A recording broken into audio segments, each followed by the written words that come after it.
Hola a todos, estimados oyentes, bienvenidos a otro episodio de ASTI Podcast. Este es el episodio número 26, en el cual estaremos hablando un poco de ventas, todo el proceso de un proyecto inmobiliario en lo que a ventas se refiere. Hoy estamos con un experto en negociaciones, marketing digital, planificación comercial, análisis y operación de ventas.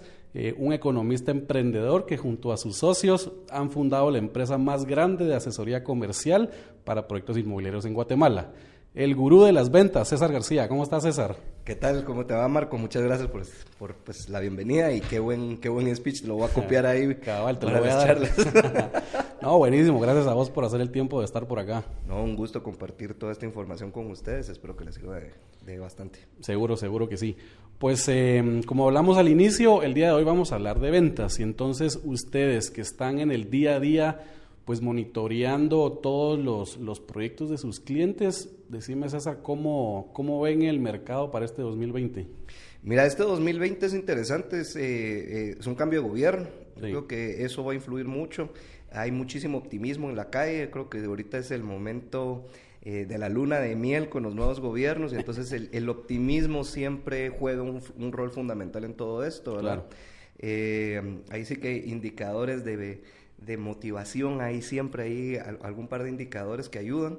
Entonces lo vemos bastante bien. Lo que sí es que hay que ser muy claros en que no es para todos los segmentos.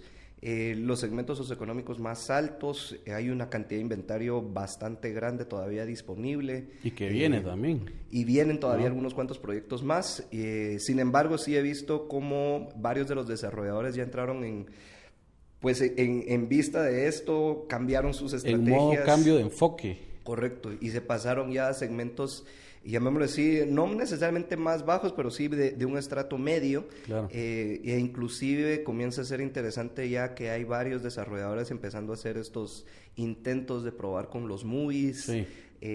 O los casi movies, si lo queremos ver así. Medio movies. Que son apartamentos debajo de $150,000. Ese creo yo va a ser el boom este año de apartamentos. Sí. Y sobre todo adentro de la ciudad. En zonas que normalmente no se contemplaban como normalmente residenciales, creo que van a empezar a explotarse nuevas zonas, zona 9, zona 8, zona 12, van a ser de las áreas interesantes a desarrollar, y de ahí siempre zonas como zona 4, zona 10, zona 14. Van a seguir, pero a un crecimiento menor, ¿o no? Correcto. ¿Verdad? Entonces, yo opino lo mismo que vos. Creo que todo lo que es de $150,000 para abajo es donde hay un mercado latente, ¿verdad? Creo que sí se puede explotar, y como decías, ya muchos desarrolladores grandes enfocados en segmentos más altos, pues están viendo que hay que bajarse un poco de nivel de proyectos. Y también hablabas de los movies. Yo creo que también este tipo de proyectos, con esta nueva reglamentación que salió el año pasado, creo que le da mucha certeza jurídica a los desarrolladores. Creo que con esto sí se están metiendo muchos. Yo he escuchado muchos que están evaluando y ya están prontos por salir con algún movie para hacer una prueba. En realidad, el mercado de este tipo de segmento no es infinito, pero es bastante. O sea, el problema en un desarrollo normal de segmentos C para arriba, pues tu cuco número uno es vender, ¿verdad? En estos segmentos, no sé si concordás conmigo, la venta es, o sea, vos sacas un anuncio en Facebook o donde sea y te llegan 500,000 leads y vendiste el proyecto en cuestión de un par de meses. Pero el problema se vuelven otros, ¿verdad? Lo interesante es la gente esta que empezó el primer proyecto, dice que vendieron en 15 días con una manta. Sí, o sea, bueno. Es algo realmente sorprendente. Sin embargo, el reto como tal se pone en la parte del manejo de la administración de la cartera de ventas. Correcto. Ya, o sea, el tema de la sensibilidad de los ingresos de este segmento es algo que sí preocupa. Sí. O sea, no son tan estables en el trabajo. Una pequeña deuda como una moto, una tarjeta de crédito mal administrada, hasta una tele, hasta una televisión, echa a perder totalmente el que puedan adquirir. Sí. Entonces, esos son factores que van. Yo creo que el asesor de ventas se vuelve un poco más asesor financiero del cliente, o por lo menos así debería de ser, para explicarle que en los próximos meses no puede, pero ni ni comprarse la tele para lograrlo, ¿ah? Y de hecho el tema de educación creo que es clave, o sea, realmente los países latinoamericanos y Guatemala también nunca ha sido de una cultura financiera muy fuerte, y nunca ha tenido la oportunidad de comprar propiedades como en estos tiempos, claro. Y entonces ahora la necesidad de tener ahorros, el tener su manejo de finanzas correcto, eso es un tema, eso que mencionas ahorita es un tema que yo creo, no sin el creo, sino he leído que es un problema a nivel mundial, ¿verdad? Hace poco estaba leyendo un artículo de Estados Unidos que igual el problema principal para los clientes jóvenes que ya no quieren comprar casas sino rentarlas porque no tienen dinero para el enganche, o sea, son muy elevados, y allá tienen el tema también de que muchas personas jóvenes se endeudan para ir a la universidad porque quieren ir a la universidad que cuesta $50,000 al año, entonces piden préstamos para estudiantes, para la universidad, y se endeudan con eso, que son deudas igual a saber ni cuántos años, entonces nunca logran la capacidad de ahorro para comprar una vivienda, y ese es de los principales problemas allá, pero al final de cuentas el problema es igual en todos lados, nunca alcanza la plata. Nunca hay una cultura de, ok, voy a ahorrar porque quiero mi vivienda en algún punto de mi vida, a los 30, a los 35, no existe una planificación, ¿verdad? Sí, o sea, el tema definitivamente de la planificación financiera es uno de los temas. El segundo tema es no hay crecimientos económicos que uno diga los ingresos de las personas están creciendo a tal manera. Y ese es otro problema o sea, enorme. Por más que quiera ahorrar, la canasta básica no me da para mucho, sí. ¿Ya? Entonces ese rango es lo que lo dificulta, y en el caso de Guatemala yo creo que programas como el FHA son los que facilitan con tener enganches más cortos, ¿no? Seguro. Y esa es otra de las tendencias para este año, que hablas que todos los desarrolladores se vienen a los segmentos más bajos, tienen que ser FHA, ¿verdad? Yo hablaba con las personas del FHA el año pasado a finales y me decían es que la cantidad de proyectos que están entrando ahorita exceden a todo lo que habíamos tenido en años pasados, ¿no? Sí, sin embargo, sí, para mí hay un riesgo asociado con el FHA a nivel proyecto, a nivel economía, y es el grado de apalancamiento que van a tener. Yo creo que uno de los grandes errores que se ha cometido con el FHA es decir, entro vendiendo con el 5% de enganche, el 7% de enganche, el 10% de enganche, pero entonces te da una cartera muy poco sana. Cuando al principio el proyecto, cuando todavía el tiempo te ayuda, podrías empezar pidiendo un 20% de enganche, y conforme el tiempo va pasando ir pidiendo menos. Claro. Pero eso te da una cartera muchísimo más sana, eso te permite tener una mejor calidad de cliente. Obviamente el riesgo disminuye conforme más enganche das, ¿no? Correcto. Entonces, y lo que pasa es que sí se hace un problema después para los proyectos, y ahí vamos a entrar en temas de ciclo de venta, que lo que no querés es al final del proyecto que darte cuenta que la gente no podía adquirir el crédito por alguna razón, o que, digamos así, no pagaron ciertas cuotas, y entonces ya con ningún tiempo básicamente de ventas, te quedas con 10, 15, 20%, que es básicamente la utilidad del proyecto. Sí, ¿no? seguro. Aunque ahí también hay estrategias para ir evitando eso en cuestión de ir precalificando al cliente, dándole seguimiento a los que empiezan a reservar desde el inicio, ver que no vayan con problemas de endeudamiento y eso, para que al final estén libres para el crédito. Yo creo que ahora también el FHA o la calificación o precalificación te dura hasta 12 meses. Creo que lo movieron como para, si lo precalificas en ese momento ya aplicó, pues ya no se te va a caer. Otra cosa es que el cliente en serio se haya endeudado y no pueda pagar su crédito, ahí pues, no va a hacer que le quiten su inmueble en el poco tiempo. No, sí, claro. Lo que pasa es que, por ejemplo, ¿qué sucedía antes? Antes eras desarrollador, eras el único que tenía el edificio en la zona, vendías y bueno, ahí regresa usted en un año o dos en lo que tengo el edificio, y te despreocupabas totalmente de eso. Hoy por hoy, con tanta competencia, y lo que mencionabas, ¿verdad? Que estamos ya en un buyer's market, pues lo que sucede es de que la importancia de la educación y del seguimiento, o sea, la parte de servicio al cliente ahora toma un rol bien importante en digamos así, en la estructura comercial del desarrollador, en la cual tiene que acompañar educando a su cliente que no se vaya a endeudar, que mantenga su trabajo, aguante la peña un rato, ¿ya? Y por el otro lado, ese seguimiento es decir, pero cumpla con su cuota de enganche, no se me vaya a atrasar, porque si no lo tengo que sacar para poder recuperar rápido la cartera.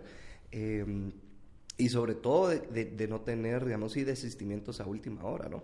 Sí, o sea, que son los peores. Esas son las peores situaciones. Entonces, la parte de servicio al cliente ahora de repente se vuelve fundamental para evitar estas dos cosas. Las precalificaciones, los pagos y la educación para que no se caiga lo demás, ¿no? Seguro. Y explicarles bien digamos, cuando se fue a chat, toda la papelería que hay que llenar y hacerlo con tiempo, porque eso es otra variable también que bota ventas, porque a veces que los patronos ni siquiera le firman las hojas que tienen que firmar, etcétera, etcétera.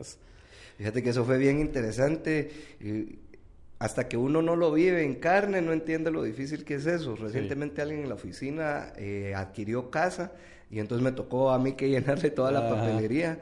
Imprimí 7 veces el formulario. Imagínate. Porque era un relajo llenarle el formulario al FHA. O sea, yo sí creo que ahí hay un tema de simplificación de procesos que podría ayudar. Sí, y es que ese en específico no te lo puede llenar la desarrolladora.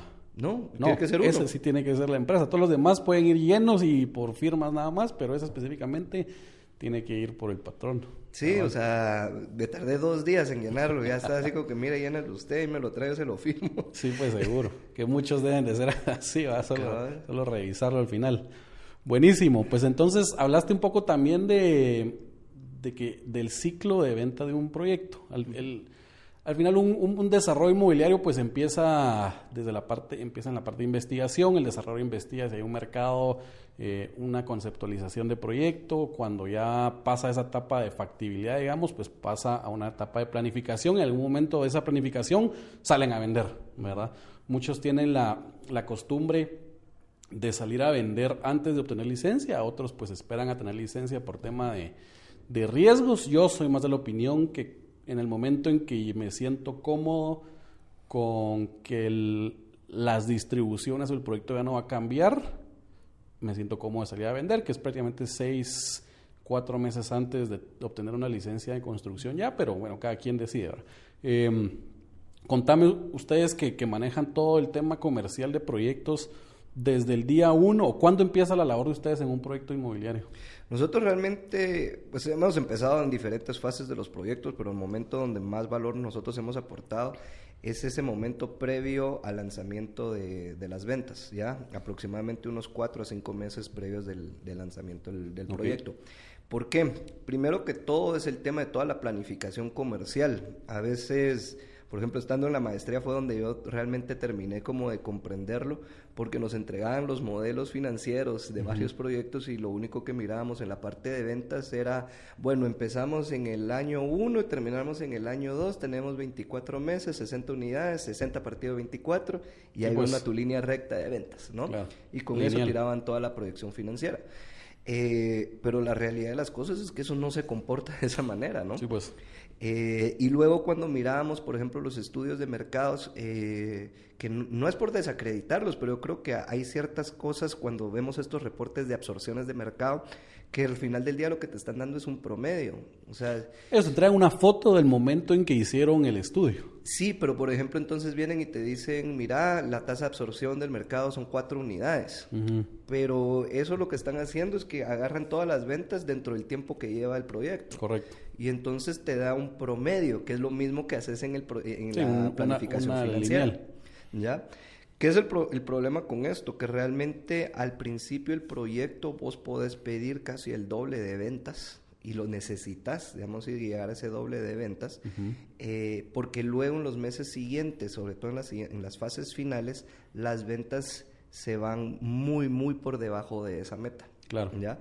Entonces, si vos no compensaste en los meses, digamos, y primeros ese aumento de ventas para compensar lo que te vas a quedar por debajo en los meses más tardíos, entonces ahí es donde se quedan los proyectos con 10, 20, 30% del inventario, que no es que no guste, es que simplemente ya no hay tiempo para pagar enganches. Que ese es el principal problema. Ese es el principal problema, y lo que pasa es de que previo, llamémosle así, en la época previa de ventas, donde era realmente gente de un nivel socioeconómico más alto, el problema del enganche no era problema. O O sea, aquí llegaban Sí, y te ni siquiera sacaban existía la eso plata de, uno solo, de pues. fraccionamiento de enganche, ¿no? Sí, o sea, fraccionamiento de qué es, el 20% me lo paga y ya, va, mira, me aceptas 2 pagos porque tengo que hacer mi negocio o algo así. Yo me acuerdo que antes era dabas una reserva alta, cuando firmabas promesa era otro trancazo y tal vez al finalito un poquito. Un poquito más. Entonces realmente eso nunca fue problema, pero ahora que son estos nuevos segmentos que ya viven cheque a cheque, entonces sí se comienza a complicar. Entonces lo primero como tal es esa planificación de decir, ok, quizás en ese método lineal me pide 3 ventas por mes, pero te vas a dar cuenta que realmente no tenés 24 meses de ventas, ya tenés 20, 18 meses de ventas, ¿ya? Sí. Entonces ya con eso te aumentó quizás unos 4 o 5 por mes, pero resulta ser que en los primeros 6 meses debes de estar pidiendo 7, 8 ventas por mes, porque en los últimos momentos vas a estar vendiendo 2 o 3. Claro. ¿Ya? Entonces esa primera planificación es la que se comienza a hacer para realmente saber qué tan agresivos hay que ser al principio. Lo segundo es el mix de mercadeo, ¿ya? Una de las cosas que comenzamos a darnos cuenta es que de repente al final, cuando ya comienzan con estas últimas unidades, los presupuestos ya no dan, hay una alta dependencia de la parte digital, pero realmente hubo algunos medios que no fueron explotados al 100% y que no se hicieron los traslados de presupuestos correctamente en el momento. ¿A qué te referís? ¿Qué es lo que va sucediendo? Hay un término en economía que se llama rendimientos marginales decrecientes. O sea, cuando uno comienza a agregar más de algo, al principio comienza a darle más rendimientos, en este caso me comienza a dar más ventas, y luego comienza a decaer. Ya cada mes o cada unidad adicional que yo tengo me aporta menos que el mes anterior, sí, pues. o que la unidad anterior. En este caso, ¿qué es lo que sucede? Pongámoslo así muy claro con una valla. Yo saco la valla, sale el render y todo el mundo dice que chilero, me encanta, lo quiero ver. Pasa el siguiente mes y pues precioso el edificio, el tercer mes, ahí está el edificio. Ajá, el cuarto, sí, ese ya lo vi. Sí, pues. ¿Ya? Entonces, ese mismo, exacto, y de repente sale otro, no, ese sí está bonito. En la misma valla que tenía 2. Exactamente. Y entonces, ¿qué es lo que comienza a hacer? Entonces cambiemos de render. Mira, es el mismo edificio, pero mira, este ángulo no lo había visto. Pero te das cuenta de repente que pasado el 9º mes ya no tenés mucho más que contar. Claro. ¿Ya? Entonces, ahí viene como el lío creativo de ver qué te inventás, pero realmente ya los rendimientos que podés sacarle a la valla comienzan a decaer. Entonces, el momento donde le podés sacar más plata a la valla es en esos primeros meses. ¿Ya? Y por eso es que esa aportación tiene que existir. Ahora, imagínate, tenés un proyecto de 3 años y vos seguís en el año 2 todavía sacando un montón de vallas con ese mismo resultado. Ahora, y la variable de que tal vez vos sacaste el proyecto hoy, sacaste tu valla y hoy una persona lo vio y dice, qué chilero, pero no tengo el dinero para comprarlo. Pero pasaron dos años y ya tiene el dinero y vuelve a ver la valla bonita. No, esa variable tal vez difiere un poco de lo que estás comentando, ¿no? Como que ahora que ya tienes la capacidad de pago, volvés a ver la valla con ojos así. Los momentos, decís vos, básicamente. Sí, sin embargo, sí hay medios que funcionan todo el tiempo, digamos así, por la naturaleza que tienen. La parte digital, nosotros vemos que tiene un boom, pero nunca es un boom tan grande, pero es constante. Claro. O sea, todos los meses digital te va a dar una, dos ventas, y eso es donde lo comenzás a aprovechar, ¿ya? Entonces, tampoco se trata de matar las vallas al 100%, ¿va? Pero sí, si te estabas gastando en 3 vallas, bájalo a 1, parte del presupuesto, lo pasas a digital, y entonces digital, que es más constante, lo puedes empezar a maximizar. La otra cosa es que en digital puedes empezar a excluir a cierta gente. Por ejemplo, la gente que ya me pidió información porque ya tengo sus datos, a esa ya no les vuelvo a mostrar el anuncio. Entonces, siempre la gente que vas alcanzando es gente nueva o gente diferente. ¿Ya? No es el mismo y estás gastando en mostrarle lo mismo al que no quiso, pues. Al que tal vez todavía no quiere, pero ya sabe que existe. Que eso es algo, por ejemplo, que en la valla no podés hacer, ¿ya? Entonces son limitaciones de los medios, ¿no? Seguro. También está ese reforzamiento entre diferentes medios. Por ejemplo, a nosotros nos preguntaban mucho, es que las revistas yo no miro que ya funcionen. Las revistas son de muchísimo apoyo para la parte digital, porque es el momento de búsqueda y lo primero que hacen es buscar entonces la página del proyecto. Claro. Entonces hay un montón de leads que a veces vienen de páginas web que no tienen referida a ninguna campaña, que uno dice, entonces ¿cómo se enteró del proyecto?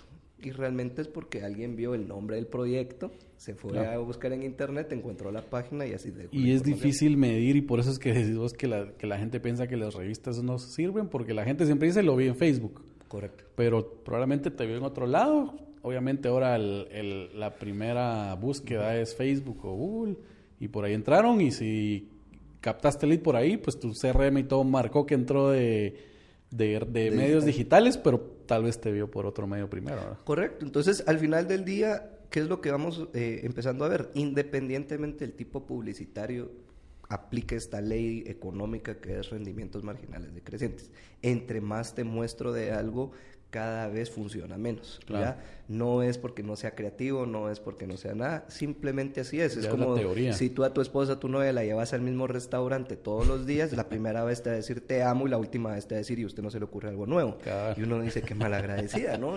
Y diría, aunque sea caro el restaurante. Aunque sea carísimo el restaurante, pero te va a decir, o sea, ya me harté de Ya llévame los chucos. Pues. Exacto, o sea, hasta los chucos resulta ser que es innovador, ¿verdad? Claro, seguro. Entonces, ese tema es precisamente la dificultad del proyecto, ¿no?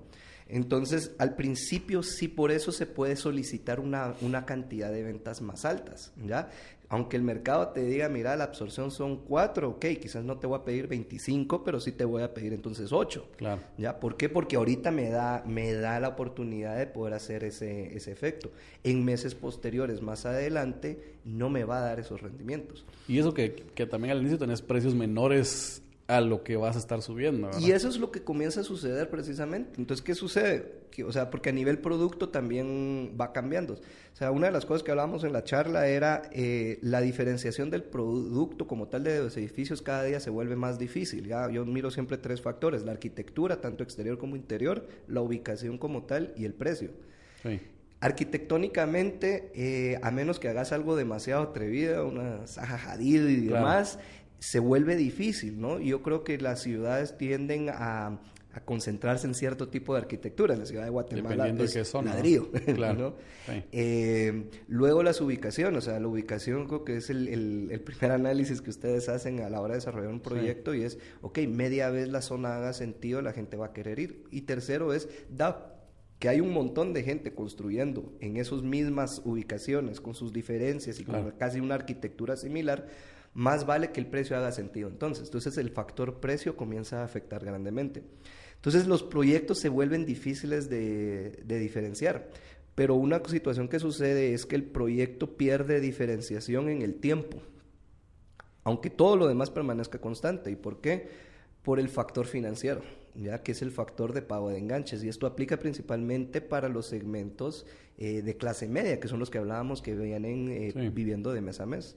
Entonces resulta ser que cuando vos tenés que pagar el enganche y tenés 30 meses para fraccionarlo, entonces resulta ser que son cuotas muy cómodas dentro de tu presupuesto familiar. Seguro. ¿Ya? Pero conforme el tiempo va pasando y ese tiempo para fraccionar se vuelve más difícil, comienza a obligar a que la cantidad de dinero que tengo que sacar de mi presupuesto mensual se vuelva más grande, a un punto en el cual se vuelve impensable. Entonces imagínate a alguien que gane 20,000 quetzales, que el 30% de sus ingresos vienen siendo aproximadamente 6,000 quetzales. Entonces 6,000 quetzales tienen que pagar para el enganche, llamémoslo así, 6,000 o menos. Pero si le estás pidiendo 12,000, entonces resulta ser que ya es el 60%. Ya estás en otro mercado. Estás en otro mercado. Y probablemente en ese momento salió otro proyecto que empieza con los 30 meses y entonces tal vez no tiene esto, pero me da la disponibilidad de los 30 meses. Correcto. Entonces vas a tener como consumidor 2 puntos de vista. Una es, ¿por qué me voy a exponer financieramente? Me voy a apretar financieramente. Si hay uno que no me va a poner esa presión.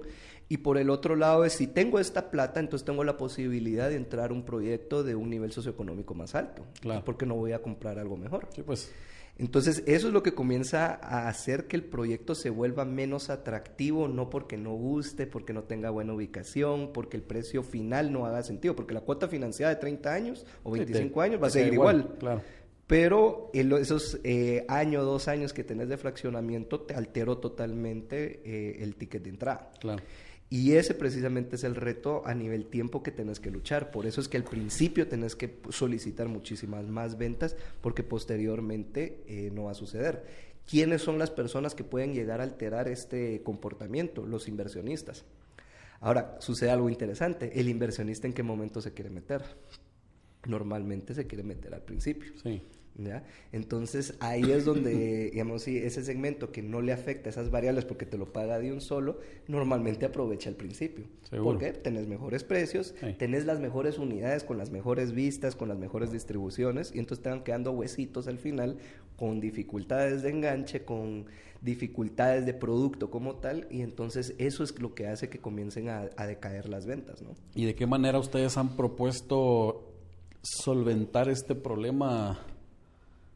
Este gran problema, sí. Pues. Mira, lo primero que sucedió fue el hecho de decir no pueden dividir las unidades dentro del tiempo, sino decir realmente es primero determinar cuál es el tiempo real que tenés de ventas, ¿ya? Claro. Nosotros aplicamos ahí un par de fórmulas en las cuales decimos, mira, el nivel socioeconómico, el límite del nivel socioeconómico es tanto, y en ese punto, llamémosle así, vos tendrías que tener esos ingresos en el mes 17, entonces vos tenés 17 meses para vender, no 24, ¿ya? Claro. Entonces ya a partir de ese mes yo te digo, mira, no tenés 24, tenés 17, ya eso te acortó el tiempo, ya eso te subió la meta. Y luego empezamos a ver medio por medio cómo esa ley de rendimientos marginales decrecientes va a entrar a hacer sentido. Yeah. Entonces, bueno, vas a conseguir tu cartera propia, sí, ¿cuándo se las vas a ir a ofrecer? Pues ahorita, entonces ahorita vas a pedir 8 ventas, ok, pero entonces después vas a tener difícilmente. Entonces como que empezamos a jugar todo el escenario fuente por fuente, qué es lo que va a suceder. Claro. ¿Ya? Entonces ya con eso de repente te das cuenta de decir 8 no te parece tan lógico, no te parece tan loco cuando ya empiezas a desagregarlo, decir no, o sea, estas 8, pues sí, la mitad van a venir de la gente que yo conozco y la otra mitad se la tengo que pedir a digital, a las vallas, a esto y la otra. Sí, pues. Pero tienen que venir. Tienen que estar. O sea, porque a veces lo que pasa es que pusimos la meta 4, vendimos las 4 de nuestra cartera, no vendió ninguno el otro, entonces nos aplaudimos. Sí. Pero realmente te faltaron 4. Claro. Ya, y esas 4... Y al final ahí tienes que quitar el porcentaje de default siempre que existe, ¿no? Porque estás vendiendo 4 o 8 al mes, pero correcto, puede haber 1 o 2 que se caen a los 6 meses. Entonces, ese es un pedazo. El otro, y esto solo aplica normalmente con los proyectos estos de clase media cuando tiene el FHA, es no salir diciendo que tenés FHA y ofrecer un enganche bajísimo al principio. O sea, al principio tenés tiempo y el 20% no afecta tan grandemente, o el 30% no afecta tan grandemente. Y conforme te vas quedando sin tiempo, empezar a aplicar esos descuentos, llamémosle así, al enganche, que no son ni siquiera un descuento per se financiero, simplemente utilizar la herramienta del FHA pues, para ganar tiempo. Ya sabes que lo vas a hacer. Y vas a ganar tiempo, ¿ya? Y al final del día la cuota le queda casi igual que si lo hubieras comprado 30 meses, claro, a 30% de enganche, hace 30 meses que al 7% de enganche, pero con 7 meses para fraccionarlos. Sí. ¿Ya? Entonces, esos son de las medidas que se comienzan a contrarrestar. Lo segundo ya viene con el tema del manejo de las ventas per se, ¿ya? Entonces, aquí viene el tema, nosotros lo llamamos el establecimiento de las metas, digamos, esas son métricas rezagadas, es decir, cuando sucede el resultado de la venta del mes, yo ya no puedo hacer nada, es como ver el resultado final del partido de fútbol. Sí, pues. ¿Qué puedes hacer? Nada. Llorar. Ahora hasta el siguiente partido, es el siguiente mes. Entonces, sí hay métricas que predicen que puedas llegar a esa meta ese mes o no. Y esas métricas rezagadas son las que empezamos a medir. Entonces, ¿cuáles son esas métricas rezagadas? Normalmente son visitas, citas, número de llamadas, número de leads conseguidos por cada tipo de fuente. Para empezar a ver, tenés suficientes leads de cada una de las fuentes para llegar a la meta. Y eso se está convirtiendo en suficientes citas. Y eso se está convirtiendo en suficientes visitas. ¿Ya? Y están llegando al volúmenes de llamadas y de seguimientos que tienen que dar. ¿Y el porcentaje entre visita y venta? ¿Lo han medido? Sí. ¿En cuánto debería andar? ¿Cuánto es un promedio? Mira, el promedio es 10%, debemos decir que siempre ha sido como la regla de dedo y cuando entramos a verlo, pues sí, se sigue manteniendo esa regla. Sin embargo, varía a lo largo del tiempo. Claro. Cuando empezamos el proyecto, tenés 20% de efectividad de visita-venta. ¿Por qué? Porque el peso de los de cartera lo sube, pero conforme vas llegando a las etapas finales, vas teniendo una conversión del 5%. Sí, pues, ¿ya? ¿Por qué? 10. Porque resulta ser que yo vengo buscando apartamentos de 2 habitaciones y todos los de 2 habitaciones ya se vendieron, solo me quedan los de 3. Entonces, pues, por más visitas que tengas, ya te quedaste limitado, ¿no? Sí, pues. Mire, sí, pero ya solo me quedan 7 meses para fraccionar el enganche. Eso me lo pone difícil. Eso es lo que comienza a afectar, entonces, decir, la efectividad comienza a bajar. Por eso es que las presiones de visitas comienzan a aumentar en esas etapas. Seguro. Y te vas a dar cuenta de decir, llega gente, y por eso es que la métrica empezamos a darnos cuenta es, pero está llegando gente, porque si no llega gente a la sala de ventas es otro problema. Sí, ahí pero si la muerto. gente está llegando y no se están cerrando, precisamente es lo más seguro, o es el enganche, o es algo a nivel del producto, que no necesariamente es que el producto sea malo, sino el producto que gusta o que el mercado más necesita ya no existe, se vació. O tus vendedores son malos. O el vendedor es malo. Y no comunica. Yo siento que esa es una buena parte de un proyecto en problemas, es que el vendedor no logra comunicar las bondades reales de tu proyecto, porque al final vos puedes vender, o sea, si estás capacitado para vender algo, o sea, si tenés un producto bueno, tenés que lograrlo vender, pero siempre y cuando lo vendas de una manera correcta, entendiendo la necesidad del cliente, ¿verdad? Y ver si tu proyecto resuelve las necesidades de tu cliente. Uno de los errores que hemos visto es que a veces hay ciertos atributos del proyecto que se le hacen mucho énfasis, pero que no todas las unidades tienen disponibilidad. Claro. Por ejemplo, las vistas. Mire, las mejores vistas, sí, pero pues, si tu edificio es cuadrado y tu mejor vista está hacia el norte, el sur no tiene la vista del norte. Pues, ¿ya? Tenés otro edificio a la par. Exactamente. Entonces, ahí si vos remarcas en ese atributo, vos básicamente estás diciendo que el 75% del edificio no puede mantener esa promesa. Así pues.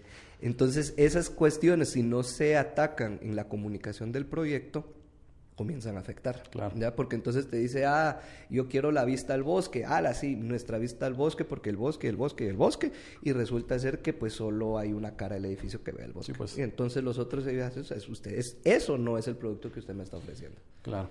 Y ahí vamos tal vez un poco a otra pregunta en el sentido de qué pensás de conceptualizar proyectos ahora cada vez más específicos a un segmento de mercado, a un nicho de mercado, en el sentido que es cierto que ahorita todos los proyectos de vivienda van casi enfocados al mismo segmento, es como a todos. O sea, sos una pareja empezando con hijos, tengo producto para vos. Si tengo un apartamento para chiquito, solo para 2 personas, ahí está. O sea, buscamos hacer productos, un mix para todos.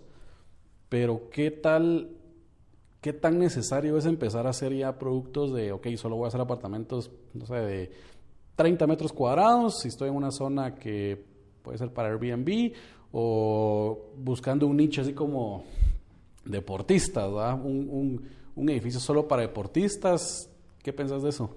¿Crees que es necesario o no? Mira, hay proyectos que hacen la atención. De hecho, cuando platicábamos antes, te venía contando que había estado recientemente en Playa del Carmen y me pareció súper interesante que todos los complejos habitacionales son habitación/hotel. Sí, pues. Entonces son cuadras y cuadras y cuadras de edificios de 6 niveles en el cual básicamente compras tu apartamento, pero de una vez la administración te maneja el Airbnb y te lo mandan a limpiar, y todas las amenidades son como amenidades tipo hotel, de que tenés un beach club, tenés un barcito arriba, tenés a alguien de tours, inclusive hasta en el lobby del edificio.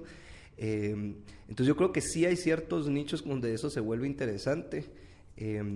Sin embargo, por ejemplo, no quiero desacreditar, porque creo que no hemos tenido todavía ese acercamiento como tal.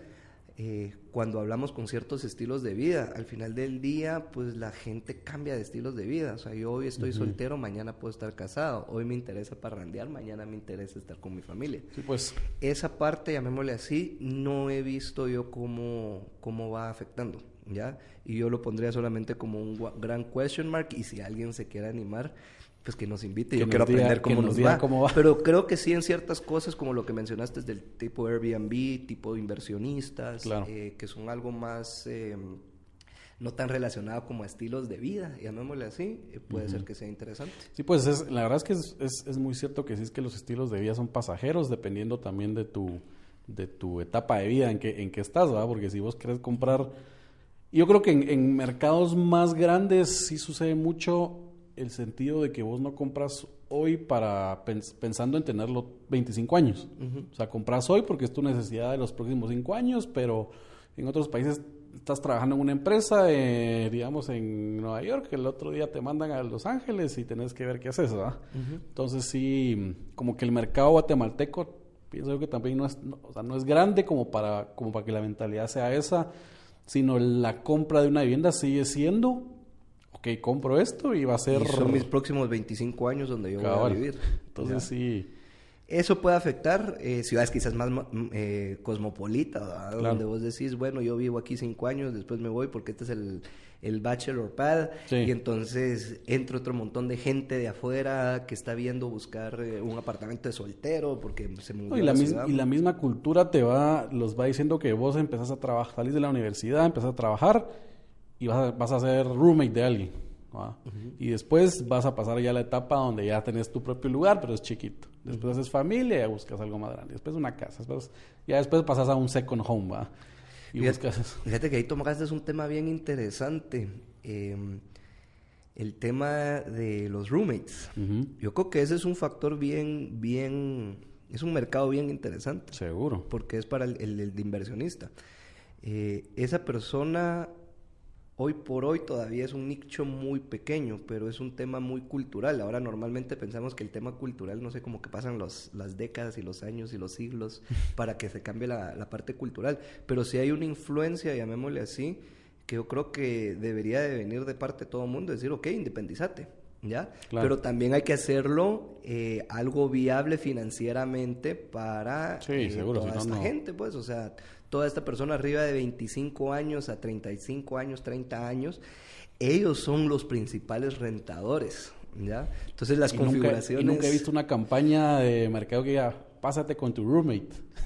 Sí, porque normalmente es el mercado de rentas, ¿no? Claro. Pero, por ejemplo, a mí me llama mucho la atención. Yo tengo un roommate cabalmente, uh-huh. Y la gran pelea, nosotros nos pasamos a vivir porque estábamos abriendo Colombia, entonces, entonces vamos a tener el apartamento allá. Y entramos al apartamento y hay un master bedroom y un chiquito. Y entonces la pelea ¿Quién agarra el grande, va?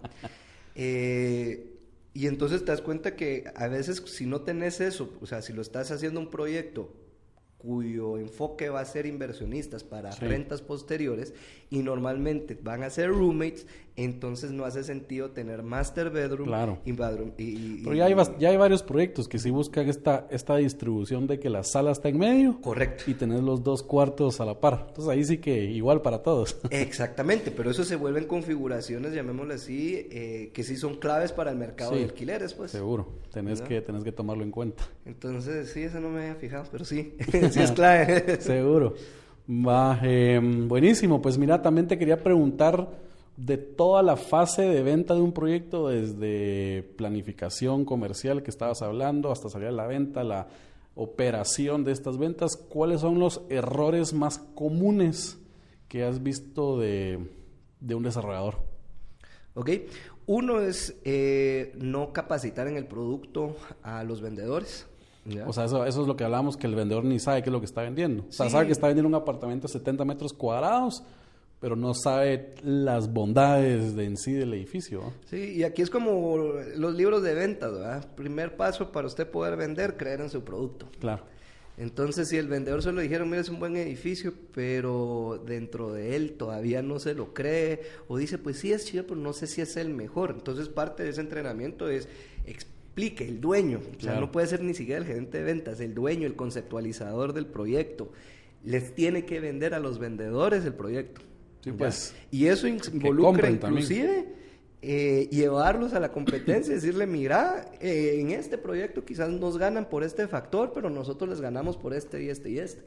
¿Ya? Ahí tenés mucha razón. Nosotros hacemos eso en que les ponemos una tabla comparativa de todos los proyectos competencia. Les decimos, miren, nosotros fallamos en esto, o no fallamos, sino no tenemos esto y esto, somos más caros, pero nuestras bondades son esto. Eso tiene que vender. Claro, porque al final del día el cliente se los va a decir, y si no se los dice, lo está pensando. No, y yo hasta les digo a los asesores, miren, muéstrenles en lo que estamos de diferente con nosotros. Uh-huh. Muéstrenles esta matriz que tenemos a los clientes, miren, porque los clientes cuando están comprando un apartamento o una vivienda, no compran a la primera. O sea, miran, no sé cuántos proyectos mirarán para decidirse a cuál ir, pero si un vendedor o un asesor ya les muestra, miren, aquí está todo, si ustedes van a tal proyecto, les van a decir esto, y van a estar a este precio, y el nuestro, esto, está haciendo como un poco más, realista o mostrándole la verdad al cliente, que probablemente a mi criterio van a confiar más en vos, ¿no? Sí. El otro es salir a ventas y no tener el producto realmente definido. Claro. Eso mata y desmotiva a cualquier equipo de venta, porque entonces no es que no crean en el edificio, pero no creen en el desarrollador. Claro. Porque dicen, yo no sé si es esto, y al final del día el vendedor sí siente una responsabilidad de su reputación y que está vendiendo algo que no es. Exacto. ¿No? Yo no sé si mañana le van a cambiar 5 metros o si le van a mover el baño, y quizás el baño era lo que le gustaba. No hay nada peor que se te caiga una venta. Para un asesor, pues, que se te caiga una venta no por... pues, que no es tu culpa, pues, sino porque te cambiaron el producto y el cliente decidió mejor ya no porque... te lo aumentaron 5 metros, ¿no? Sí, entonces tenés vos estás tratando de salir con esta convicción, pero te sentís inseguro, y esa inseguridad se transmite hacia el cliente, y entonces el vendedor ahí no termina de cuajar. Lo siguiente, no tener los materiales, digamos así, todo el equipamiento para que el vendedor pueda funcionar. No hay el brochure, no hay el video, no hay sala de ventas, o lo único que hay es un escritorio con la misma presentación que ya le mandaste por correo.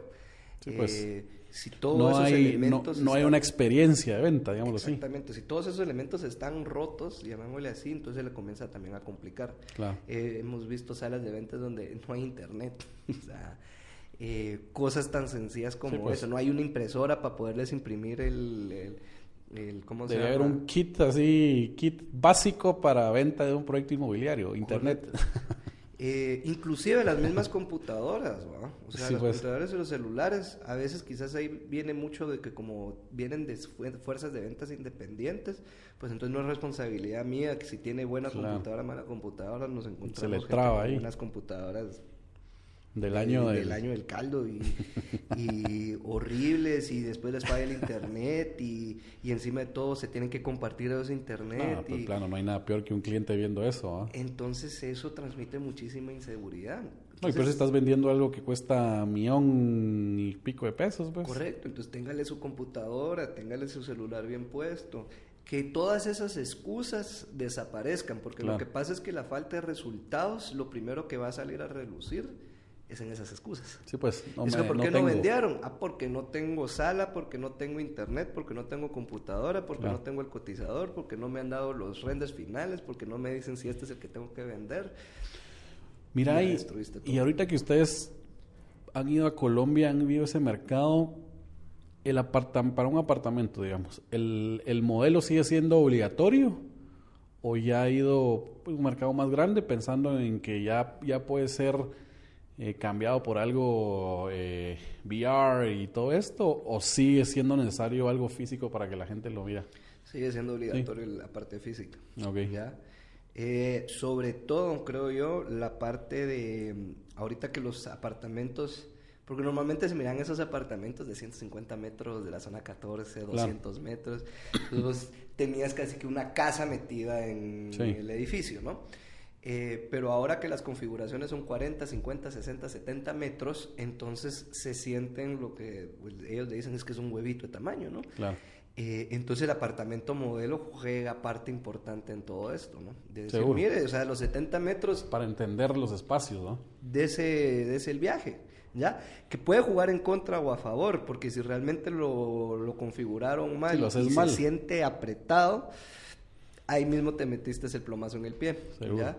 Pero si se siente amplio, se siente bien acabado y de todo, te ayuda muchísimo, ¿ya? El hecho de sentir las cosas, no todo el mundo tiene esa inteligencia espacial de decir, ¿será que aquí me cabe un sillón o no? Sigue siendo clave. En otros apartamentos donde quizás el segmento esté más acostumbrado o los tamaños hagan más sentido, llamémosle así, el tema de los acabados sigue siendo importante. Entonces quizás no es un apartamento modelo, pero sí es un showroom. Claro, ¿ya? Entonces, que miren qué es lo que les vas a entregar. Exactamente, showroom de acabados de cocina, acabados de baños, quizás el área común, ¿cómo se llama? Las habitaciones quizás no tanto, pero entonces lo puedes reducir. Sí sigue siendo parte fundamental de la experiencia de ventas. Y te lo preguntaba porque en otros países, bueno, ya vi un ejemplo de que un proyecto se vendió completamente digital sin nada. En Amazon creo que salió en España un proyecto que se vendió por ahí. Dije, oh, chica, ya la gente no necesita ver los espacios, disminuís costos, más eficiente. Hasta esa disminución de costos pues se lo trasladas a ellos en en un mejor precio de su inmueble, pues. Correcto, y lo que pasa es de que también hay que verlos en las dinámicas de los mercados. Hay mercados donde no hay disponibilidad de nada. O sea, Claro. vos te vas a Nueva York y sí, tendrán inventario en paleta, pero son inventarios de 28 millones para arriba. Sí. Para el ciudadano de a pie, llamémosle así, si le pones que vas a vender el edificio en línea y le estás dando un preciazo y todo, se te va a ir solito. Sí, pues, Ya, bueno. o sea, ahí están en un seller's market, básicamente. Seguro. Entonces, eso es como que lo que puede llegar a influir el hecho de que, ¿cómo se llama?, se pueda comprar en línea o no. La segunda es si no hay valores agregados en la parte de la venta, o sea, es la compra más grande de tu vida. Claro. Tenés No que querés venir vos y palparlo. decir un clic y pues ahí me quedo yo de brazos cruzados, ¿verdad? Sí, a O ver sea, qué quiero me- saber con quién me tengo que ver. Yo hice unos estudios en México por el tema de las compras en línea y el mayor temor no es que no sepan que hacer las compras en línea, es sí, pero ¿y si me queda mal y si quiero mi dinero de Claro. vuelta, con quién hablo? Seguro. O sea, ese es el mayor temor. Tiene que haber demasiada confianza. Exactamente. Pero esa barrera se va quitando porque igual era con las compras con internet. Antes meter tu tarjeta era como que me da miedo. Ahora ya la dejas y te cobran mes a mes todo y ni sabes quién es. Pero son niveles socioeconómicos, Sí, son los que más van o- variando, ¿no? O sea, vos y yo quizás tendríamos un nivel socioeconómico más alto, estamos más cercanos a parecernos al consumidor promedio estadounidense que al consumidor promedio latinoamericano. Podría ser. ¿Ya? A mí también me da miedo. Pero eso precisamente va afectando, ¿no? En Colombia lo interesante es el nivel de los vendedores, ¿ya? Aunque es gente, digamos así, preparada, educada y todo, sí vemos que no tienen el mismo nivel socioeconómico de los vendedores, por ejemplo, en Guatemala o en otros países. Y nos sorprendimos porque cuando preguntamos cuánto era la comisión que estaban trabajando, ellos trabajan una comisión alrededor del 0.4%. Es nada. Oigan, asesores. Nosotros veníamos platicando con varios asesores de decirles, miren, o sea, realmente, o sea, ustedes ganan muy, muy, muy bien, ¿ya? Seguro. ¿Por qué crees que se ha dado eso? ¿Qué responsabilidades les quitan alcance? Una ha sido el hecho de que no son responsables de traer a ningún cliente. Pero es Entonces, el tema de prácticamente igual cartera. acá. ¿O no? Es algo que precisamente, ese es la mala costumbre de lo que entró de digital. O sea, yo manejo digital y todo, pero digital mal acostumbró al asesor a decir, pues entonces yo me quedo de brazos cruzados y a mí no me mandan leads, entonces yo no vendo. Claro. Pero el vendedor de antes tenía que salir a hacer cartera, ¿ya? Y si uno se va a leer toda la literatura de ventas, si uno va a ver todos los entrenamientos de venta, lo primero que le dicen, usted necesita hacer networking, ¿ya? Seguro. Váyase a fiestas, váyase a clubes, relaciones con Ofrézcalo gente, ahí. porque ahí va a estar su cartera de ventas. Y vendedor sin cartera no es vendedor. Claro. Pero como ahora la cartera se la está dando la desarrolladora, la agencia publicitaria con los leads, entonces pues se han despreocupado de toda esa parte. Y ahí tal vez entra un dilema de saber con esta variable o estos escenarios que planteas, ¿qué es mejor? ¿Tener tu fuerza interna? Porque le vas a pagar un poco menos al vendedor. Igual estas inmobiliarias al vendedor como tal ganan lo mismo, 1%, 2%, no más de ahí, ¿va? ¿Es mejor tener tu fuerza interna o contratar inmobiliarias externas que les pagas un poco más, donde en teoría estas tienen su cartera y van a vender por otros medios? Nuestra postura ha sido en que desarrolles tu fuerza de ventas interna, ¿ya? Ok. Ahora eso va a depender también de la visión del desarrollo. Si solo vas a hacer un edificio y quizás dentro de otros 5 años volvés a hacer otro, te va a decir, pues, ándate con tu fuerza de venta Sí, pues. independiente. Pero si ya lo estás viendo como un modelo de negocios donde continuamente estás haciendo ventas y desarrollando proyectos y cada vez que inclusive desarrollar más proyectos al mismo tiempo, tu fuerza de ventas sí la tenés que integrar. O sea, Claro. ya es parte de los elementos claves de eso. Ahora bien, el tema de los vendedores externos, yo sigo insistiendo que son parte fundamental, pero quizás la vista que hay que tener de ellos no es me van a salvar el proyecto y ellos van a vender el proyecto, Sí, seguro que no. sino que mirarlos como bases de datos. ¿Ya? Ya.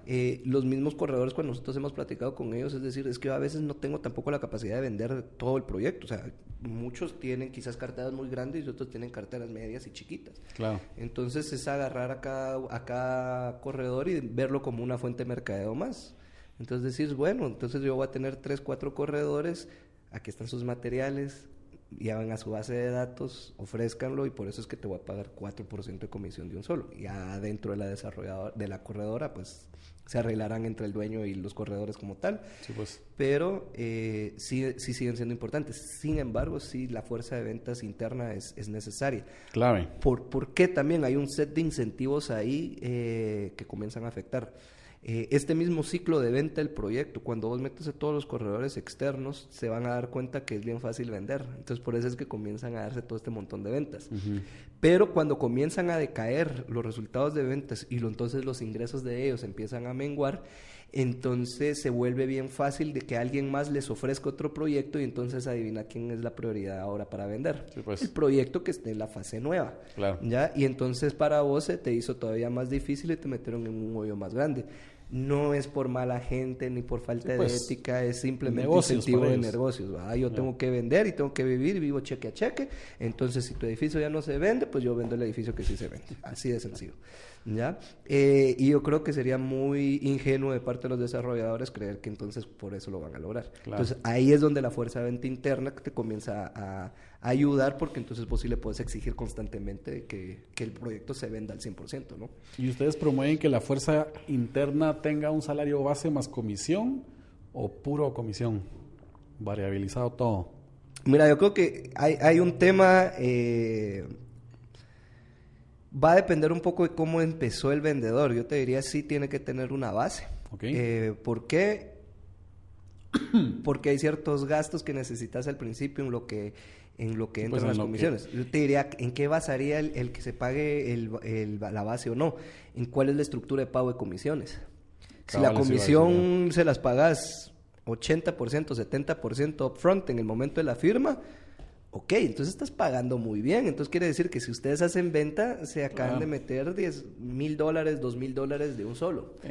No creo que muchos lo manejen así, porque igual, como hablábamos, la estructura de pedir 5% de enganche es un riesgo enorme. Ni te va a dar, ni vas a tener la plata para pagarle la comisión del 80% de entrada. Correcto, pero entonces si te vas por ejemplo un 30, 40, uh-huh. ¿Ya? Entonces sí le tienes que poner una base, porque lo más seguro es que tiene que compensar ciertos gastos. Sí, pues necesita la gasolina y lo que pasa es que el vendedor que anda preocupado por el salario es un vendedor desesperado, y el vendedor desesperado se le huele y entonces comienza a ser super pushy y comienza a hacerte relajo. Entonces lo querés estar tener cómodo también, ¿no? Sí. Al principio hay posibilidad de que venda, por eso lo querés meter a presión, decirle, mire, aquí está su salario mínimo, yo sé que es poco, pero venda, hágase entonces ustedes su bolsón de plata, claro. ¿Ya? Y después le voy a seguir exigiendo, ¿no? Pero ya hizo su bolsón de plata suficiente como para poder empezar a vivir. Sí, pues al final también mucho de todo esto va amarrado a este modelo financiero, cómo planificas tu presupuesto de ventas, ¿verdad? ¿Ustedes cómo lo aconsejan hacer en tema de mercadeo y de ventas? Mira, normalmente el esquema es 5%, 4 ventas, 1 publicidad. Y ese 4% ventas a veces lo dividen en 4% directamente a comisiones o un 1% a la parte como gerencial, uh-huh. Y el otro 3% directamente a vendedores. Cada quien tiene sus esquemas un poco variables con eso. ¿Qué es lo que va sucediendo cuando empezamos a fijarnos en el aspecto ya competitivo? Ese 1% a veces comienza a quedarse corto, okay. ¿Ya?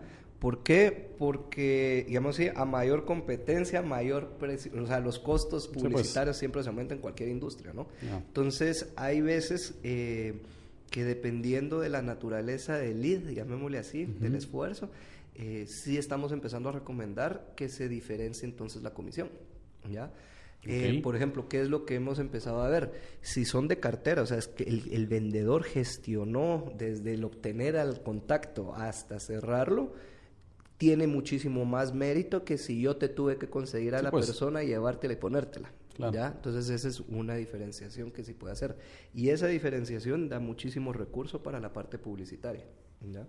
Porque entonces si los vendedores no están consiguiendo referidos o no están consiguiendo cartera propia, entonces pone presión al presupuesto publicitario. Si lo querés ver así, tenés el 100% de tus ventas y el 50% de tus ventas son por medios publicitarios, estos vienen del presupuesto publicitario más presupuesto de venta en comisión. Pero si lo consiguen por medio de referidos o de cartera, únicamente salen del presupuesto de ventas. Sí, pues debería estar ahí segmentado esa digamos, sí, es ahí. como hay ciertos leads que entonces le tienes que compensar porque ese 1% se está quedando corto, llamémosle así, para los proyectos, ¿ya? Sí, pues. Y en los estrategia de medios actualmente en Guate, ¿qué es lo que han visto que es más efectivo? ¿Redes sociales o sea, todo el tema online o offline sigue siendo una buena parte de la atracción de clientes? La parte offline sigue funcionando. De hecho, en Colombia también sigue siendo la principal. Te diría yo fácil, si quitamos toda la parte de referidos y de carteras y como tal, se estará llevando quizás un 60% la parte tradicional y un 40% la parte digital. Okay. Ahora, eso también responde a ciertas cuestiones. Digital no tiene el 50% ni el 80% de los presupuestos publicitarios aún, ¿ya? Claro. Hay ciertos proyectos que sí le apostaron full a digital y cuando uno ve sus resultados de venta, pues digital es el 80% de las ventas, ¿no? Sí, pues. Entonces viene mucho relacionado que ese aporte está en cuestión de lo que le están asignando en los presupuestos. Sin embargo, sí vemos, por ejemplo, que de manera sostenida a lo largo del tiempo digital de manera sostenida genera ventas, mientras que los medios tradicionales comienzan a decaer grandemente en el tiempo. ¿Ya? Entonces, tal vez funcionan al inicio y después ya no son tanto. una bomba, pero ya después ya tenés que ser muy estratégico, muy específico, decir, ok, necesito dar un pequeño realce, entonces por eso se van a utilizar. ¿Y ustedes apostarían por un presupuesto 100% digital para un proyecto de vivienda vertical? No. No. O sea, sí le podría apostar a algo que principalmente sea digital, pero de igual manera sigue necesitando componentes tradicionales. ¿Por qué? Cuando uno ve, por ejemplo, los tráficos o los sitios web, las fuentes por las cuales pueden entrar, normalmente van a poder entrar de tres maneras. Una son medios pagados, ya toda la parte publicitaria, anuncios en Google, Facebook, etcétera. Los medios orgánicos, ya que eso es puro posicionamiento de SEO. O sea, yo busco apartamentos en zona 14 y de repente va a aparecer el edificio como tal. Y el siguiente es directo. ¿Ya? Es gente que de una vez typeó la página de internet. Sí, pues. Ahora, dentro de los orgánicos, a la hora de hacer la búsqueda, hay dos maneras de hacer la búsqueda. Yo puedo poner algo genérico, como sería poner apartamentos en zona X. Y encuentro el tuyo. Y encuentro el edificio de repente. Pero la segunda es, estoy buscando el apartamento altos de no sé qué, entonces pues. Ahí aparece. Ahora, el hecho de que la persona sepa el nombre del edificio, aunque no sepa la dirección, quiere decir que lo concebió o lo vio en otro lado. Y el que tenga la dirección directamente quiere decir que lo vio en otro lado. Claro. Ese es el efecto que tiene la valla y ese es el efecto que tiene la revista, ¿ya? Entonces complementa esa parte. Sí, pues lo podés medir entonces, o sea, no lo medís lo medís en tu tráfico, en tus analytics de tu página, digamos, y ingresan ahí por medio de una búsqueda directa. Correcto, ¿ya? Que en redes sociales no puedes hacer eso. En redes sociales no puedes hacer. Puedes ver si buscaron en el buscador de Facebook directo o si puedes. ¿Cómo así? En el buscador de Facebook puedes ver ahí, o sea, si entran a tu fanpage desde ahí, no puedes saber de que vinieron de un buscador o sea, que buscaron directamente tu proyecto en el buscador de Facebook, digamos. No, hasta donde yo recuerdo ahorita no. Sí hay unos Facebook Analytics ahora, pero no me he metido a revisar. Sí, creo que eso no es, en Google obviamente sí. En Google, sí con Google Analytics sí es un hecho que lo puedes hacer, ¿ya? Y normalmente los leads que vienen de la página web tienen una mejor calidad inclusive que los que vienen de lead ads de Facebook y de Instagram. Aunque lo que nos hemos dado cuenta ahorita es que, digamos, esos keywords como apartamento están súper competidos ya en... Sí. O sea, tenés que tener unos presupuestos brutales para posicionarte bien en Google con esos keywords, ¿verdad? Correcto. Y ahí, por ejemplo, que hay otro factor que nosotros hemos visto, muy pocos desarrolladores lo han hecho, es la estrategia de largo plazo de la página web. Entonces, normalmente sale proyecto, arman página, landing solita y ahí la dejan. Pero ¿qué sucede? Pasan los años y esa página se muere. La idea sería construir la página de la desarrolladora, ¿ya? Con sus subpáginas específicas por proyectos, y eso ayuda en dos maneras. Una, cada vez que podés conseguir algo de relaciones públicas, un artículo que te refieran en algún periódico, en alguna revista especializada, eso le da reputación a la página, pero se la comparte el dominio, que es el dominio de la desarrolladora. Claro. Y todas tus analíticas de pixel de Facebook, de Google Analytics y demás, te comienza entonces a complementar, sobre todo si tus proyectos son bastante similares, de decir, bueno, hay una base de datos indirecta, llamémosle así, de toda la pauta que le metimos al proyecto A, que ahora la puedo capitalizar para el proyecto B, pero si lo tengo en dominios diferentes y en proyectos diferentes, no se puede capitalizar. Claro. Entonces ahí hay una parte digital que todavía hace falta trabajo. Pues creo que de nosotros ha faltado todavía presión. Seguro, porque es algo que muchos, pues por ser algo relativamente nuevo para todos, no saben que se debería hacer, o es una estrategia que te puede beneficiar a largo plazo, ¿verdad? Sí. Pero sí, definitivamente la parte de tradicional sigue teniendo un peso. No es tapizar la ciudad de Mupis, no es salir todos los meses en las revistas, pero sí 1 o 2 vallas muy bien colocadas, el cerramiento, alguna que otra direccional, complementan y ayudan y son parte importante de todo eso. Sí, pues siempre es importante estar posicionado. Y tal vez la última pregunta que te tenía yo el día de hoy es, según el proceso de ventas o el funnel de ventas de una estrategia, un proyecto, lo que sea, la parte de perfilación del cliente es la que a mi criterio es de las más complicadas, porque dejas de perder el tiempo si un cliente, o sea, te entran 10,000 de una campaña de Facebook de generación de leads y ¿cómo hacen ustedes o qué es lo que les proponen a los desarrolladores de cómo perfilar ese cliente y cómo saber qué clientes pasan de la etapa de conversión ya a asesoramiento? Quizás aquí hay un tema como de expectativas. El lead de digital no es lo mismo que el lead de tradicional. Claro. Inclusive el lead de la página web no es similar al lead de los leads de Facebook. Tienen formularios propios. Cuando nosotros hacemos una métrica que se llama las efectividades, la tasa de conversión, normalmente se dice de lead a venta es 1%. Pero nosotros lo desagregamos por fuentes publicitarias. Entonces, ¿qué resulta ser? Cuando yo agarro un referido es 20% de efectividad. Es decir, que yo necesito 5 personas para venderle a una. Cuando me voy a vallas me va más o menos como 5%. Entonces, yo necesito conseguir 20 para venderle a uno. Cuando me voy a página web me voy como 1.51. Entonces, en ese caso necesito pasar por 100 para venderle a uno. Cuando me voy a Facebook me voy casi a 0.5. Pues. Entonces necesito más o menos entre 200 en 100 y 200 leads para venderle a uno. Ahora, ¿qué es lo que sucede? Que viene relacionado con algo y como que es parte de la naturaleza, llamémosle así, de lead.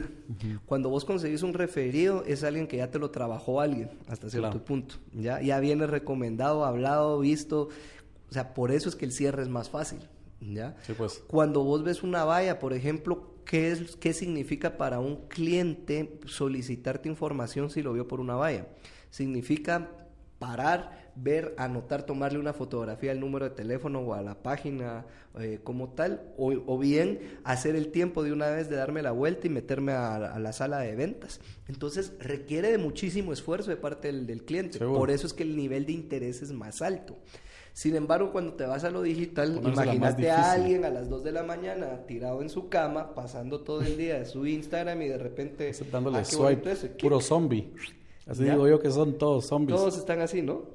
Entonces, el costo, llamémosle así, de adquirir la información para alguien de los otros medios es bien alto, mientras que el costo que representa para alguien en digital es bien bajo. Por eso es que hay muchísima gente... Y a mí sí, que no contesta, que después te dice, no, yo no solo estaba chuteando, yo no pedí información como tal. Pero eso es parte de la naturaleza del lead como tal, ¿ya? Entonces, ¿que se puede mejorar? Sí, se puede mejorar, pero no vas a llegar a las efectividades de un referido, no vas a llegar a las efectividades de una valla, ¿ya? Podrás llegar al de Facebook, lo puedes llevar al 1%, ¿ya? Que es lo más alto que nosotros lo hemos visto llegar. Al de Google, por ejemplo, que es el de páginas web, lo hemos visto llegar hasta 1.75. Y según esas tasas de conversión por diferentes medios y el costo por lead de diferentes medios, ¿cuál te para siendo más atractivo? Digo, ¿qué es lo que va a suceder? Mucho ahorita de lo que hemos visto es a nivel costo, el que viene de página web es muchísimo mejor, ¿ya? Sin embargo, es más complicado conseguir a alguien por la página web. Sí, pues seguro. ¿Ya? Entonces los volúmenes son menores. Por el otro lado, es muchísimo más fácil conseguir a alguien en Facebook.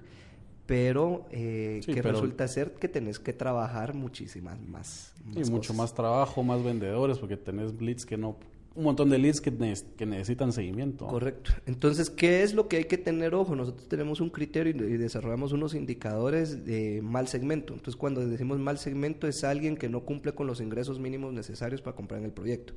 En ninguno de sus productos. Okay. Porque hay veces que mi apartamento de una habitación necesitas ganar 25,000 quetzales, pero el de 3 habitaciones necesitas ganar, me voy a inventar, 50,000 quetzales. Llega y pide uno de 3 habitaciones y gana 35,000 quetzales. Eso no es del segmento de tu proyecto. Claro. La respuesta sí es del segmento de tu proyecto. Lo que pasa es que vos no tenés un producto necesariamente adentro que satisface las 3 unidades. Sí. Pero entonces la respuesta podría ser pues que venda uno de 2 o que le venda uno de 1. ¿Ya? Entonces, en ese caso se tiene que considerar esa parte, ¿ya? Porque si no se vuelve un tema bien subjetivo. Por ejemplo, que no salían los vendedores, es que no sirven. ¿Por qué? Porque no me contestan. Porque no le contestan es otro asunto totalmente. Sí, pues. ¿Ya? El que no le contestan, la gran pregunta es, ¿lo llamó las suficientes veces? Claro. ¿Lo llamó lo suficientemente rápido? ¿Lo está llamando en el horario que la gente contesta o lo está llamando a las 11 de la mañana cuando todo el mundo está trabajando? Sí. ¿Ya? Entonces puede ser que a partir que sí te contestan salga sorpresa de que definitivamente es alguien que gana 6,000 quetzales y que vos necesitas 15 como mínimo. Claro, entonces no vale la pena. Ahí sí no vale la pena. Entonces eso hay que tenerlo claro, ¿ya? Y entonces por eso es que el mix de mercadeo comienza a ser interesante, porque entonces si vos estás pidiéndole el 80 o 100% de las ventas por medios digitales, tenés que tener claro que tus conversiones van a ser 1% sí, pues. Por a ese alrededor, ¿ya? Y entonces eso va a tener una presión bien grande en los equipos de venta, tener que llamar un montón de gente. Seguro. ¿Ya? Y ahí normalmente lo que haces es armar un equipo entonces de prospección o de telemarketing, ¿ya? Que son los que hacen los primeros filtrados y luego, y entonces ya los que ya contestaron el teléfono y vieron sí, pues. Que sí llega a la capacidad, se los asignan a un vendedor. Claro, ¿ya? Que es el proceso de pasar a un... ¿Cómo es que le llaman? MQL a un SQL. SQL, correcto. Entonces, por eso es que las diferentes estrategias de qué le quieres hacer comienza a requerir diferentes estructuraciones de tu área comercial. Si pues. Tienes mucho peso o muchos proyectos con la parte digital, si vas a desgastar a tus vendedores, ¿ya? Vas a tener que tener muchísimos vendedores, entonces optas por un tema de tener un departamento de telemarketing. Ahora, si vos le vas a balancear esa parte con que tiene que traer cartera, referidos, vas a tener vallas, vas a poner corredores inmobiliarios, sí va a haber una parte importante de presión que se va a hacer su día a día, llamémosle así, pero tiene que compensar con el resto de medios que esté funcionando, que esos tienen efectividades más altas. Claro. ¿Ya? Y entonces con eso vas compensando. ¿Ya? Equilibrio, hay que balancear todo. Correcto. Buenísimo, César. Pues te agradezco mucho, la verdad es que ha sido de mucho valor. Creo que todos los que nos escuchan van a quedar contentos y seguro vamos a repetir en un par de meses con otro tipo de información, ¿no? Buenísimo, con mucho gusto y ojalá les haya podido ayudar en algo. No, hombre, muchas gracias, César. Tal vez dejas tu contacto si querés para si alguien te quiere contactar, ya sí, que sos el gurú. Pues bueno, ¿cómo le hacemos? La página web, conversionaventa.com. Si no, nos pueden escribir por WhatsApp. Escríbanme 55 55 25 75. Buenísimo. Es número de pizzería. Así Entonces, está facilito. Y si no, pues en las redes sociales, ahí estamos, Conversión a Venta, César García 9DIT en Instagram, si me quieren seguir por ahí. No pongo nada de ventas ahí, pero nada más para solo para que te vean tus vacaciones. Oh, buenísimo, muchas gracias. Y a nosotros en Asti Podcast, pues ya saben que nos pueden seguir en Instagram, @AstiPodcast. Y también los invito a que nos sigan en nuestras redes de Asti Desarrollos, en Facebook y en Instagram. Y próximamente en YouTube y en LinkedIn también vamos a estar generando o posteando bastante información de valor. Y pues les agradezco a todos por estar otra hora aquí con nosotros. Y pues muchas gracias y saludos.